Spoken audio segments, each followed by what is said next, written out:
What have you seen the Cowboys defense evolve since week 3 when you saw them last? Well, they were pretty good the first time we played them, but they've really evolved in a big way. Their defense is kind of in a lights out defense across the board. You know, they got great pass rushers. You know, Lawrence is special off the edge. He really knows how to get to the quarterback. The rest of their guys too as well. Their linebackers have been playing, stepped up in a huge way. Jalen, Van Der Esch, those guys have been special all year. Some of the best in the game. And I think their secondary has done a tremendous job too. So, you know, it's going to be a battle. You don't get this far, you know, for no reason. You know, they're going to be a great football team. They're really good when we played them the first time, and we found a way to win. But they've really improved in a big way, just like we have. Clint, in what ways have you seen that come through? Because I know the Dallas game earlier in the season, it was the first time Fluker was in there, and it was the first time we kind of start to see that run game going. Yeah, I think for us, we've grown a lot. You know, I think our offensive line has been really good. You know, DJ was, you know, I think that was his first game playing, right? That game, and he did a tremendous job him stepping in there. You know, Sweezy is a big deal for us too. The offensive line is just really coming to their own. The number one rush team in the NFL for us, which is something that we really wanted to do. You know, just be able to run the ball this year and also play action it and do our thing. And those guys have been a big thing for us. You know, and to think about adding J.R. Sweezy, a Super Bowl champ, to think about, you know, DJ Fluker, a guy who's 250 pounds, and you know, just manhandles guys just out there on the field. He's pretty special in that way. Dwayne Brown's been tremendous for us all year. You know, he's an all-pro, you know, player at left tackle. You got Justin Britt, who's special too as well, and then Ifedi's really coming to his own too as well. And so it's been exciting in that way. And I think, you know, like I've said to you guys before, I think George Fant has been a big player for us. You know, he's been really key.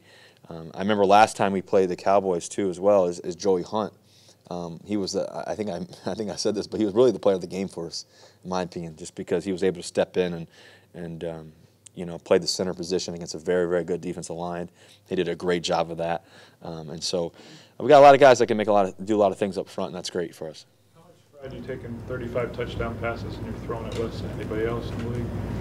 Well, I think touchdowns is a big predictor of how you're going to do on offense. I mean, you want to be able to throw touchdown passes, run the ball in there too as well with our offensive line and running backs and all that. And it's been a great season offensively. We've been able to make a lot of plays, do a lot of special things. You know, be top in the league in a lot of categories as a team. And so it's not me; it's those guys making plays. You know, they do a tremendous job of getting open. Tyler's been special, Doug's been special, David Moore's been special, Jaron Brown, the tight ends. You know, Ed Dixon's been huge for us this year. He's been huge for us in a big way. Nick Vanette, and our running backs have been fun to watch, just watching them do their thing. So, you know, I just try to facilitate the ball to the right guy at the right time, and they make all the plays. But touchdowns is an important thing, and we want to be able to. You know, the reality of the playoffs is this: everybody's record's 0-0, and you want to go 1-0 every week. And you know, I think more than anything else is you just got to play with a clear head and go out there, and hopefully we can do that in the playoffs and do some special things. What are some of the keys to getting off to a quick start and jumping on a team early in the playoffs? I know the couple times you have lost in the playoffs, you find yourselves in early holes at times in games. Yeah, I think it's all about the fundamentals of the game. You know, I think that it sounds kind of generic, but it's real. I think that, you know, the times we've been very successful, I think that we started really well in the sense of catching, throwing, running, blocking it up. I think in terms of our defense, tackling, getting some turnovers. I think those are the things that you want to kind of just, you know, focus on at the beginning of the games. You know, and you know, there's a lot of outside things going on, you know, in the stadium and, you know, throughout the week and everything else. But the players and the teams that can zero in and ignore all the noise, those are the teams that are going to do the best. And that's why we've been successful in the playoffs before, and that's why we hope to be again. You and Dak have very similar early career profiles in terms of regular season wins, divisional titles. The big difference, obviously, you have playoff win and he hasn't. How important was it for you to get that first playoff win, and what do you foresee with Dak in terms of how you look at him? Well, I've been able to be around Dak several times, and I just love his demeanor. Just watching him on the field when he plays too, watching him on TV. You know, he's always on TV. He plays in Dallas, so he's always on TV. I get to watch him a bunch, and he's a special player. He's got a great demeanor. He's poised. He's competitive. Can make all the throws. Can run it too as well. He leads his football team. he's fun to watch, and I've been able to be around him too in the offseason a couple times here and there, and just really like how he leads. Just really like his approach to the game. I think that there's nothing that he can't do. I think he's been a special player. Ever since he came into the National Football League, it's fun to watch him. And so, I think for me, I think that what I've always tried to do from my own thought process is treat every game as it's the last one, and that's whether if I'm in middle school, high school playing ball, or if it's the Super Bowl. I think that's always been my approach, and it seems like Dak has that same approach. He's got the right mindset, and he does things the right way in that way. Played games this season without Doug Baldwin and with Doug pretty beat up, not at full speed. Now that he's these last few games getting back a little bit more to normal, just what kind of difference does that make for your passing game? Well, it's huge to have Doug, and have him healthy, and the things that he can do, as you guys saw in the Kansas City game, he's as good as it gets in the National Football League. He's special. Tyler as well, and so to have those two guys, and then the rest of the receivers and playmakers that we have on our team, But Doug being healthy, we've played a lot of football together. We've been through the fire. We've been able to make a lot of amazing plays and do some special things in big moments, he knows how to make those plays. He's special in that way. He makes his layups. He makes his 3-pointers. He makes his jump shots too. So there's nothing that he can't do. He's a leader for us too as well. He brings a certain energy and fire and passion to the game that you can feel, that you sense when he walks in the room. And so he's a special player for us, and we're excited that he's healthy and playing great right now. We're excited about going to the playoffs with him. Does he? I can't remember if it was you or Tyler that mentioned this, but on the long pass to Lockett that set up the field goal, one of you said that they kind of brought the safety down on Doug and were covering him, and that one of the safeties came down on Doug, and that allowed Tyler to get free. Just how much does Doug affect coverage with who he is? Yeah, you always got to kind of know where Doug is. He's, I think he affects coverages, and just because he's one of the best to do it in the National Football League. So, I think teams pay attention to him. I think the great thing about us is we spread the ball around to a lot of different guys, and a lot of guys make plays for us. So that's always been key for us. I know ever since I've gotten here, I've always thought that that's the key to spread the ball around, because then the guys don't know who's going to get it and win. And every one of our guys right now is making all those plays. So that's the exciting thing for us. You guys were 0-2 on top of all the turnover you had in the offseason. How confident were you that this day would come? Yeah, I was very confident. I think that with our team, and with the demeanor of our team, with the mindset of the guys that we have, in the locker room, there was nothing that we couldn't do. We really felt that way. As I said to you guys, we went on the road the first 2 games. We felt like we could have beat Denver early on. It was a tough game. We went back and forth, and they made a couple good plays, and then go to Chicago, and they've been great all year. We didn't play our best in that game, and then from there, we just locked in and just continued to elevate. And I think so many times, especially in football, you got 16 games, right? So it's not like Major League Baseball. You got 162 games where you can kind of, I think more than anything else, the outside wants to make pressure. He wants to create it, just based on, if you win the first game, this is gonna be the best team in the world, and if you lose your first game, no, they don't have it this year, and that's just not the truth. Right, so I think that the truth is you have to continue to progress as a player. You have to continue to progress as a team. You have to continue to progress as a collective effort. And I think that we've been able to do that for years. We've been able to embrace that challenge and never fear it. And I think that if you love the process more than the end result, like I've said to you guys before, then I really believe great things are going to happen. Whether when Larry's asking about starting 0-2 or in games where you guys have been behind over the years and come back, where does that mindset come from of not feeling like you're not out of it? Well, in the fourth quarter, I think you gotta look forward to it. You gotta have no fear. I think also too, you gotta want to have the ball in your hands. No matter if you're down by 14, no matter if you're down by 4, no matter what the situation is, you got to look forward to those moments. I know that we do as a team. We've been very, very successful in those moments, and we believe we'll be successful again in those moments. So, in the Dallas defense, Russell, is there an apparent Chris Richard influence that you spot watching the film?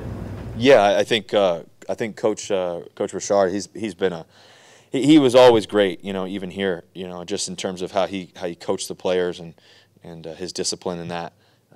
I always really enjoyed being around him, just how he coached the game. I think he's doing the same thing in Dallas. He's a tremendous football coach. He coaches up the players really well. You can tell that on their defense. They also have Coach Rodman and Ellie too as well. He's been there for years. One of the best defensive coaches, defensive line coaches, and defensive coordinators to ever coach. And so they got two great minds coaching their defense, and it shows up. And they got great players around it too. Last year was the first time you'd never been in the playoffs. What did you do that first weekend when there were playoff games going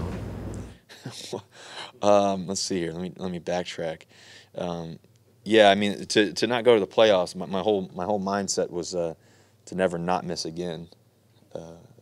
So I think the first thing I did, I started working out pretty early. I remember we came back here. You have the exit day or whatever.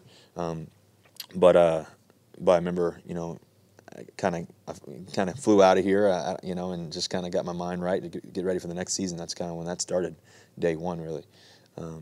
And you have a progression, as you go. You don't start going crazy the first day, but you start preparing for the off season and everything else. Did you watch the games? And yeah, I watch the games. I love sports. I love football. There's no way I can't turn the TV on and watch the games. I don't watch all the commentating afterwards. I don't watch all that extra stuff. But no offense, but I watch the games and I study it and just try to put myself in positions and mental positions and where guys would be you always watch the games just because you can learn so much, and there's so much to learn. And whether you're playing or just watching or you're a young kid sitting at home. I remember when I was a young kid sitting at home when I was 8, 9, 10 years old. Watching some of the best players in the world play in the playoffs. It was whether it was football, whether it was basketball, whether it was baseball. There's so much to learn. And you got to put yourself in those positions. You got to see yourself in being successful in those positions too, and those situations. And so that's why I love watching the games. That's why I love going to them too. You can. So, I'm grateful for some of the players I've been able to watch over time. Guys, greats like Derek Jeter, greats like greats like Steve Young. So many other players that I think about. I think about Michael Jordan, obviously. Those type of players. Kobe Bryant, great example. So you study those players, you watch them, you watch the greatest guys to play the game, and you learn from them, and you see what they do really well, and why they do it. And I pay attention to body language too. Like how do guys seem like they're in the moment? Do they not seem like they're not? Does the defense do they know what they're doing? Are they communicating? All those things you study and learn, even from a young age. Not that you took it for granted before, but having been in the playoffs every year, your career, and then missing it, is there a party that appreciates this even more this year, having felt what it's like to miss it? I appreciate every game I get to play in, to be honest with you. You always want to have a chance. Whenever you get to December, you want to have a chance to make it. I think that's kind of always been my thought is, give ourselves a great chance to go where we want to go, and that's to win the whole thing. And I think at the end of the day, we've been able to do that, extremely well. Even last year when we didn't make it, we still had a chance, and a really close chance. And unfortunately, we didn't make it last year, but every year's a new year. And the great thing about this team is that the fact that everybody was telling us we couldn't, and I think that it shows the will of this team. It shows the heart of this team. It shows the mindset of this team, to be able to think, the way that you want to think in the places that you want to go, to think big, to believe big, to have that belief. I think to instill that, on a daily approach. I think Coach Carroll does a tremendous job of that. I think our players do that.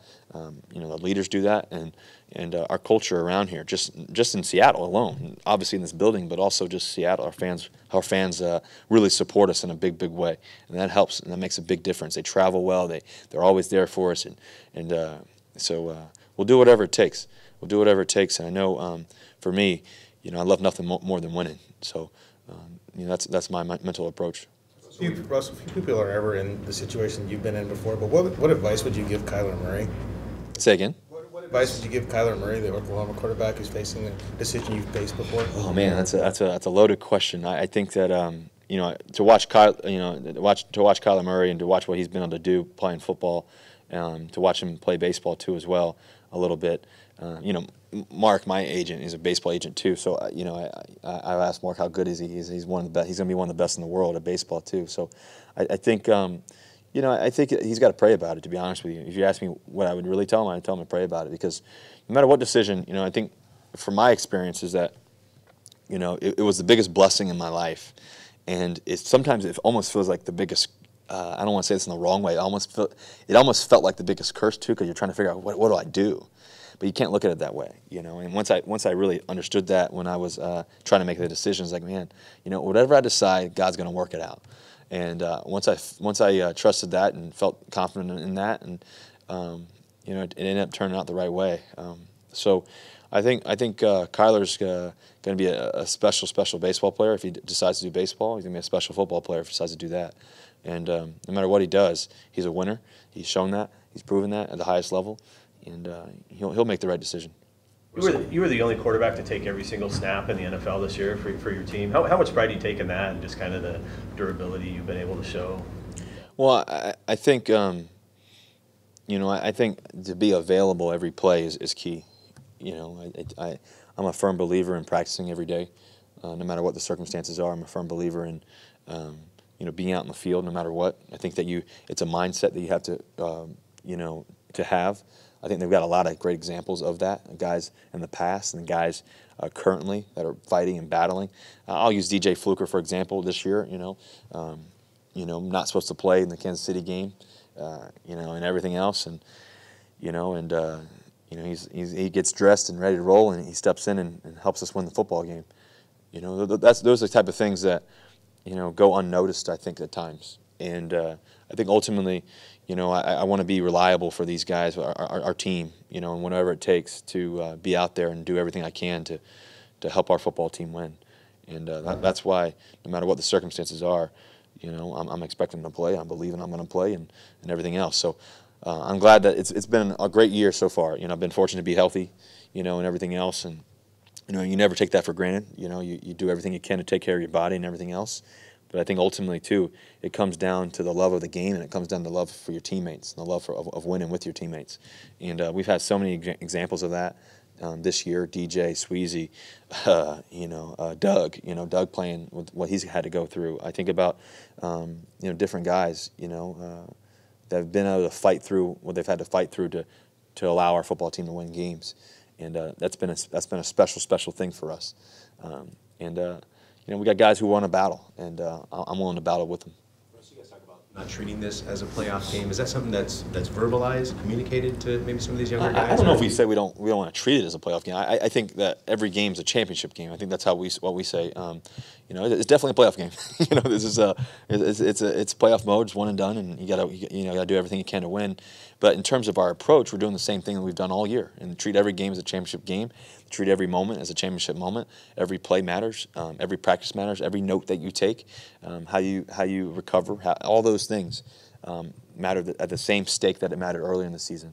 At that point, do you communicate that though to some of the younger guys to let them know this is what it's about, or is it just go unsaid that this is how we approach this? We communicate that. We communicate that, and we definitely make sure that that's important, that we share that and what it looks like. And we've had guys that won Super Bowl before, been to 2. We have guys that have been playoff games before, big moments, guys who've been the best in the world at what they do. And so we share that and we embrace that. We don't shy away from that moment. We want to express the significance of it, of how we prepare. And that doesn't start today or this week. That started a long time ago. That started after really in April of this past year, in 2018. So we really speak that way all year. So it's the same language. Hey Russ, you've got more playoff experience than any quarterback playing this weekend. How important is experience in the playoffs? I think for me, I think experience is huge, but I also think it's not necessary. I think that for our guys on our football team, got a lot of young guys. When I came in, my rookie year, I didn't have any quote-unquote playoff experience, but I've been in some big matchups before, big moments before, and the field is still the same, and everything is still the same. I think that you gotta understand that. You gotta find your heartbeat in the moment, You know, you got to be able to be zoned in the moment and zoned in practice. And so, but the playoff experience does help, you know, in terms of your language, you know, the sense of urgency, you know, in the actual moment, situational football, you know, I think that's more than anything else that we're experiencing, especially playing quarterback more than anything else. Situational football really, really helps, and understanding those big moments and what the situation is and everything else that you can communicate. So you embrace it. I think the biggest change, really, to be honest with you, is just the added media, you know, and everything else, especially playing quarterback. There's a lot more extra stuff going on and everything else, but you embrace it. You don't shy away from it. You love it, and you try to treat the opportunity the right way. And so I'm grateful for every opportunity I've been able to get. Anything else? Thanks, Russ. Thank you, guys. Go Hawks.